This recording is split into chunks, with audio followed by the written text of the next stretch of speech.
2 short copper handles, a door of polished limestone, a 6-millimeter hole drilled through its center. 2 years ago, I showed you this door, sealed deep inside the Great Pyramid. Today, we go through it. In 2011, a team of engineers from northern England did the thing that we have been arguing about for 30 years. They sent a snake camera through the keyhole, and what they saw on the other side is not what anyone expected. Let me take you back. 1993. A German engineer named Rudolf Gantenbrink is hired to clean out the air shafts of the Queen's Chamber. They are narrow, 20 centimeters square, and they climb at a sharp angle for 60 meters. No person fits in there, so he builds a tracked robot called Out. He sends it up the southern shaft. 200 feet in, the lamp catches something pale ahead. A wall, smooth, worked. And on it, 2 small copper handles, green with age. Gantenbrink stops. He calls it a door. He's not allowed to drill. He's sent home. And the door stays closed for 9 years. Then, in 2002, National Geographic comes back. They bring a new robot, the Pyramid Rover. They get permission to drill 1 small hole through the limestone, 6 millimeters, the width of a pencil. They thread a fiber camera through, and they look, and they see another wall, 20 centimeters behind the first one, a second blocking stone. And, on the floor between the 2 doors, 3 small red marks. Ochre. Nobody can read them. The fiber camera cannot focus. The broadcast ends on a question, not an answer. And for 9 more years, the world quietly decides this is the end of the story. 1993. A German engineer finds a door. 2002. An American TV crew drills a hole through it. 2011. A British team puts a camera through the hole. 2026. Nobody has been back. 33 years, 1 door, and a tiny chamber the size of a closet that the world has decided to forget. In 2011, a small team at the University of Leeds in northern England built something new. Not a tank, not a tracked vehicle, a snake, a flexible robotic arm with a camera at its tip that can see sideways, not just forward, around corners. They name it Djedi, after the magician Khufu is said to have consulted. The plan is simple and slightly insane. Take the same hole the Pyramid Rover left in 2002. Push the snake through it. Bend the camera around. Look at things no straight lens has ever seen. They climb the shaft, the same one Gantenbrink climbed in '93. They find the hole, still there, still 6 millimeters wide. They thread the snake in and turn its head. The first thing the camera sees is the floor of the tiny space between the 2 doors. A floor no human eye has touched in 4,500 years.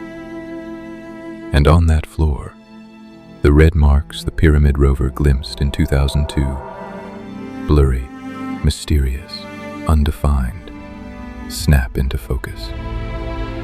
3 figures, painted in red ochre, bright, sharp, like they were drawn yesterday.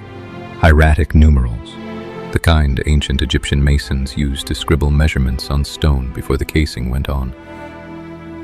They mean 100, 20, and 1. Probably tally marks, the signature of a workman who never thought anyone would see them. Now, pause on that for a second. These are mason's marks. Mundane, boring even, a bookkeeper's notes. But they have been sealed inside a 60-meter shaft behind a polished door for 4,500 years. And we are looking at them through a robot. Then, the snake bends further, and the camera does something Gantenbrink's robot never could. It looks backward. at the inside of the first door, at the back of those two copper handles. And this is the part nobody saw coming. The handles do not just stick out of the front of the door. They pass all the way through the limestone slab, and on the back, they are looped, finished, polished, held in place by little metal loops set neatly into the stone from inside. Think about what that means. If those copper handles were just decoration on the front, you would never finish the back. You wouldn't bother. But somebody did bother. Somebody on the inside of that door took the time to clean it, to polish it, to fasten those loops carefully, as if the back of the door, the side facing into the tiny chamber, mattered, as if it was meant to be seen, as if the door was meant to be opened from the other side. The Djedi team writes it carefully in their paper. They publish in the Annales du Service. They say the back is finished. They say the copper passes through. The photographs do the rest. And then the snake turns again and looks at what's at the far end of the tiny chamber. The second door. The one the Pyramid Rover saw in 2002. And up close, it is not what they expected either. It is smoother than the first, better cut.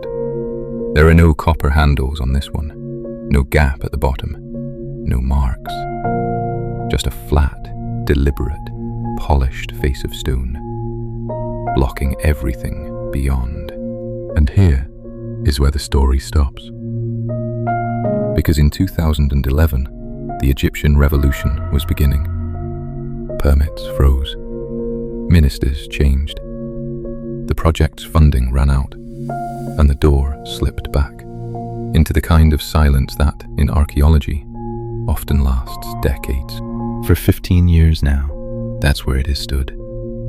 The same 6mm hole still drilled through the first door, the same tiny chamber behind it, with its red ochre numerals and its finished copper loops. The same unopened second door, 20 centimeters further in. Nobody has drilled through it. Nobody has put a camera through it. Nobody, officially, has been back. There are plans. There are announcements. There was a promise, in late 2025, that a new mission, this time looking at the northern shaft, would finally peer behind that other door in 2026. Maybe it will, maybe it won't. But the southern door, the one Gantenbrink found, the one Djedi looked through, has been sealed again by silence. So, this is what we actually know, today, sitting here. Somewhere inside the Great Pyramid, in a stone shaft no person can fit through, there is a small, polished door. Behind it is a tiny, empty room. On the floor of that room are red numerals, written by a man who has been dead for 4,500 years. Above those numerals, on the back of the door we already know about, are two copper handles fastened from the inside. 20 centimeters past all of that, there is a second door, cleaner, smoother, and, 15 years after we last looked, still completely sealed. After everything, the snake camera, the mason's marks, the polished back of a door designed to be opened from the inside, only two options remain. Either the second slab is just another 20 centimeters of stone, with nothing behind it, or it is the last thing standing between us and whatever the builders sealed in there 4,500 years ago. Tell me which one you think it is. I made a longer video about how Gantenbrink first found this door, back in 1993. Link is in the description if you want the prequel. If this story stayed with you, leave a comment with your theory. Hit subscribe so you don't miss the next chapter, when somebody, somewhere, finally drills through door number 2. I'm Dust of Empires. Thanks for watching.